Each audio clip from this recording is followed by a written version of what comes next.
Welcome to Reddit Tea Time. This story is from r/Am I Horrible. My boyfriend quit his full-time job over a year ago because he didn't like it. He now works a cleaning job for 2 hours a night that pays him enough to, in his words, barely get by. His sister recently moved back from being overseas and is currently living with him. She's unemployed as well and also does not want to work. My boyfriend pays for everything and is supporting her. How? I don't know.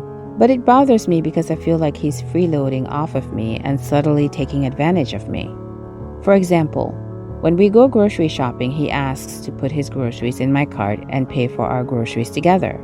I'm afraid of getting into an argument with him over money because he's easily offended and sensitive based on part conversations about money, so I just say sure. And then I have to tally up what he owes. I have 2 outstanding tabs for him. I once sent him the Excel sheet of the breakdown and he made fun of me and called me a Jew. I'm not Jewish.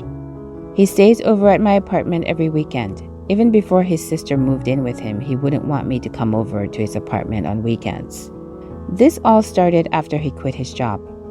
Maybe I'm overthinking it, but I really feel like he wants to be at my place just so he can freeload off my cable and food so he doesn't have to use up what he has at home.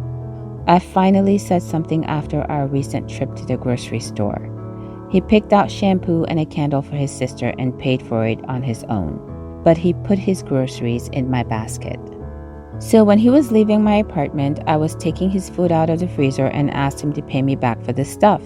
He said in a joking, whiny voice, "I'm poor." And I said, "Obviously you're not that poor if you're buying your sister candles." He immediately got mad at me and said I was nasty, but I'm fed up. It's ridiculous now. Am I terrible for making that comment to him? He still didn't pay me back, by the way. Sweetie, your boyfriend is freeloading off of you like a raccoon in a dumpster behind a restaurant. And to make matters worse, he's got his sister living with him who is also freeloading off of him. It's like a freeloading family reunion. I know you're afraid of confronting him about this because he's sensitive, but you gotta speak up. You're not his sugar mama and he needs to start pulling his weight. And if he's gonna make offensive comments about how you're behaving when you try to stand up for yourself, then he's got some serious growing up to do. Honestly, I don't blame you for making that comment to him. Sometimes you gotta hit him where it hurts to get through to him. And if he still hasn't paid you back, then he's just proving your point.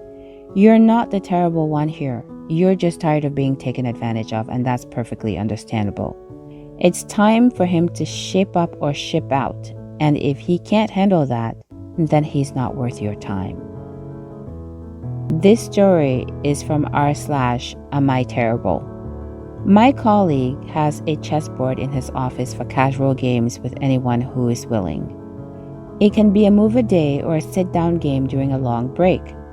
As background, he's a pretty old school conservative, which is fine with me, and I'm a younger female person of color. We're equal in position in the office, which I've always felt he resents. But anyway, I played chess with him for the first time, and I beat him by putting him in a bind, and he conceded. During the game, I mentioned I only started playing during the pandemic, while he's been playing for decades. A few people watched. After the game, I took my hand out to shake, which he accepted. And then I brought out my phone and took a photo of the board. Someone made a joke that I wanted a record of my kill, and I laughed. And then colleague got upset that I took a photo because it's poor form, and I guess bragging or rubbing it in. I told him I took the photo so I can recreate the board to see if I could have gotten out of the bind. He was indignant about it, saying it's classless and shouldn't be done. I've been trying to research if this is a chess-specific thing or general sportsman-like conduct, but couldn't find anything. Edited to add, 10,000% no gloating after, and I specifically took the photo to be able to recreate the board and played with my boyfriend as he's the one who taught me to play, and I wanted to see how it could have played out. Edited to add, I was going to take his queen, but there was still some game left to be played. Edited to add, we've never discussed social media, so I don't think he'd assume I was going to post it anywhere. Edited to add, I laughed at the joke because it was so ridiculous, like saying I was going to blow it up and frame the picture. It wasn't a high-five laughing situation. Was I the terrible one here? First of all, congratulations on beating this old school conservative colleague of yours at chess. You showed him that age and experience don't always guarantee a win. But then you go and take a picture of the board after the game? Now, I'm not a chess player myself, but I'm pretty sure that's not the norm. I understand that you wanted to recreate the board and analyze your moves, but you have to think about how that looks to someone who just lost to you. It comes off as a bit braggy and like you're rubbing it in his face. And when he got upset about it, you didn't exactly handle the situation gracefully. You told him you were taking the picture to recreate the board, but then laughed at a joke about wanting a record of your kill. Look, I'm not saying you did anything wrong per se, but sometimes it's not just about the action you take. It's also about how you handle the aftermath. You could have explained your reasoning calmly and respectfully instead of laughing it off and making him feel even worse about the loss. So I'd say learn from this experience, and next time, be a bit more mindful of how your actions might be perceived by others. This story is from r/amiterrible.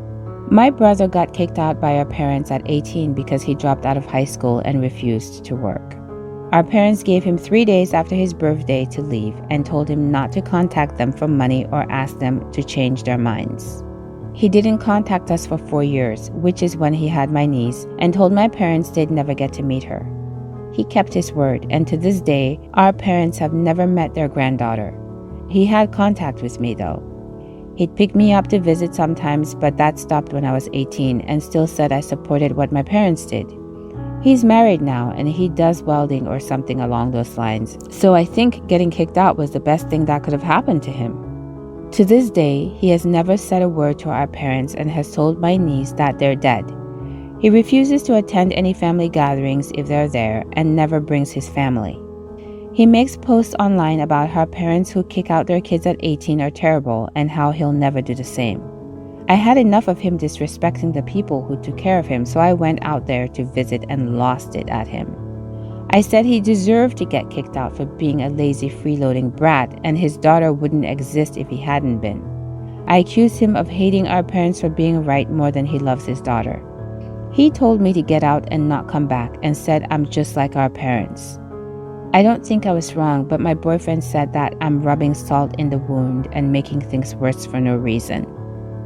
Honey, no, you can't just go over there and start attacking him like that. That's not going to solve anything. It doesn't sound like we have all the information to fully understand what happened. If it's as simple as you make it sound, then I don't blame your brother for not wanting to have anything to do with them if they're going to treat him like that. I do think he needs to learn to let go of his anger and resentment towards them. And you need to learn to stay out of it and not make things worse. It's not worth it.